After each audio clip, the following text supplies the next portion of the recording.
Dhanera railway station ખાતે ઉત્તર પશ્ચિમ ઝોનના જનરલ મેનેજર ધાનેરા ખાતે આવી રહ્યા છે, ત્યારે ધાનેરા ભાજપના અગ્રણીઓ ધાનેરા રેલવે સ્ટેશનની અપૂરતી સુવિધાને લઈ રેલવે સ્ટોપેજ સહિતના વિવિધ મુદ્દાઓ સાથે રજૂઆત કરવા માટે આજે ધાનેરા રેલવે સ્ટેશન ખાતે આવ્યા છે.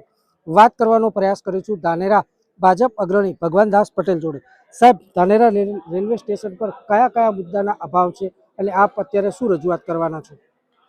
આજે ઉત્તર પશ્ચિમ રેલવેના જનરલ મેનેજર ધાનેરા આવવાના હોય, સમગ્ર ધાનેરા શહેર અને તાલુકાની જનતાના જે પ્રશ્નો છે આજે એમની રજૂઆત એમના સમક્ષ કરવાની છે.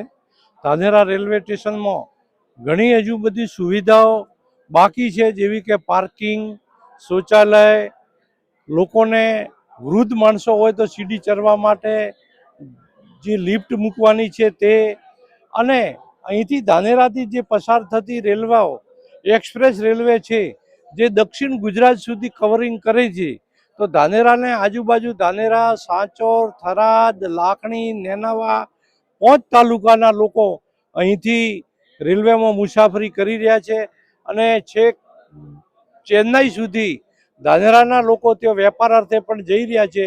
એટલે મુખ્ય બધી ટ્રેનોનું અહીંયા સ્ટોપેજ ધાનેરાને મળે તેવી રજૂઆત કરવાની છે. તથા જે રેલવે 9 દ્વારા જે એનો વિકાસ થઈ રહ્યો છે, પણ આજુબાજુના ધાનેરાના ખેડૂતો જે રેલવેને પેલી પાર રહે છે, છેક થાવર સુધી અને માલોત્રા સુધી, એમને અવર જવર માટે ધાનેરા આવવા માટે કોઈ રસ્તા ટોટલ બ્લોક થઈ ગયેલા છે, તો એમને અંડરગ્રાઉન્ડ આપવા અને રસ્તા ખોલવાની પણ માગણી આજે લોકો વતી કરવાની છે. આ હતા ભાજપ અગ્રણી ભગવાનદાસ પટેલ કે જે લોકોની રજૂઆત માટે આજે ધાનેરા રેલવે સ્ટેશન ખાતે આવે છે અને અહીંયા આવનાર જનરલ મેનેજર સાથે તમામ ચર્ચાઓ કરી રજૂઆત કરશે. Suresh Galchar, DNR news, Dhanera.